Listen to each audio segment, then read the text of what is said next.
அனைவருக்கும் என் இனிய வணக்கங்கள். இந்த சிறிய பதிவில் நம்ம குலதெய்வத்தின் மகிமையை பற்றி பார்ப்போம்.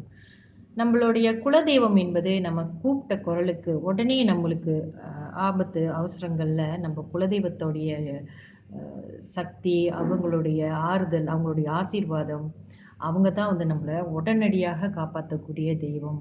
நம்ம பெரிய பெரிய கடவுள்கள் கும்பிடும் பொழுதும் கூட குலதெய்வ வழிபாடை நம்ம விட்டுவிடக்கூடாது. அதன் மகத்துவம் மகத்தானது. இதில் வந்து நான் இப்போ சில காலங்களில் நம்ம பார்க்குறோம், நம்ம குலதெய்வம்னு சொல்கிறோம். குலதெய்வ சாபம், குலதெய்வ குற்றம், குலதெய்வ தோஷம் அப்படிலாம் நம்ம கேள்விப்படுறோம். ஜோதிட சாஸ்திரத்தில் அவங்கவுங்க ஜாதக கட்டத்தை வச்சு சொல்கிறாங்க. ஆனாலும் சில பேர் வந்து நம்மளோட குலதெய்வம் நம்மளை வந்து எதிரியாக நினைக்காது, நம்மளுக்கு சாபம் விடாது, நம்ம பெற்றோர்கள்லாம் நம்மளை சாபம் விடுவாங்களா? இல்லையே, நம்ம நல்லா இருக்கணும்னு தானே நினைப்பாங்க அப்படின்னு சொல்லிட்டு சில சாரார் வந்து இந்த மாதிரிலாம் வாதாடுறாங்க.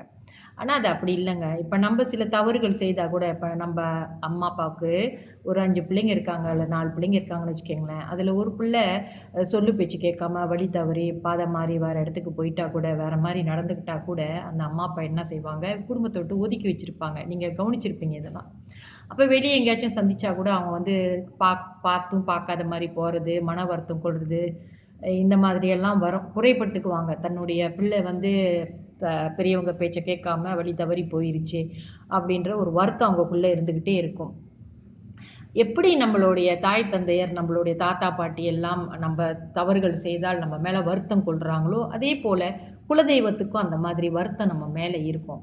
அப்போ நம்ம குலதெய்வ நம்மளுக்கு கஷ்டம் வந்தோடனே உடனே ஒரு ஜோசியர் சொல்கிறாரு, இல்லை நம்மளுக்கு வேண்டிய பெரியவங்க சொல்கிறாங்க, நீ குலதெய்வ வழிபாடு செய்யி, அப்போ வீட்டில் ஒரு நல்ல காரியம் நடக்கும் அப்படிலாம் சொல்லும் பொழுது, நம்மளுக்கு உடனே கேட்டுட்டு போய் நம்ம செய்யும் பொழுது, அங்கே போயிட்டு வந்த பிறகு நம்மளுக்கு ஏதாவது ஒரு அசம்பாவிதங்களோ இல்லை சரியான ஒரு நிலை நம்ம வாழ்க்கையில் ஏற்படுறது ரொம்ப குறைவாக இருக்கும். ஏன்னா குலதெய்வம் உங்களை வந்து வரவேற்கலை, ஒரு ஆசீர்வாதம் பண்ணலை, உங்களுக்கு ஒரு தோஷம், அதாவது குலதெய்வ குற்றம் இருக்குது உங்களுக்கு அப்படின்னு ஒரு ஒரு ஜோதிடர் மூலியமாக இல்லை குறி சொல்பவர் மூலியமாக நீங்கள் தெரிந்து கொள்ளலாம்.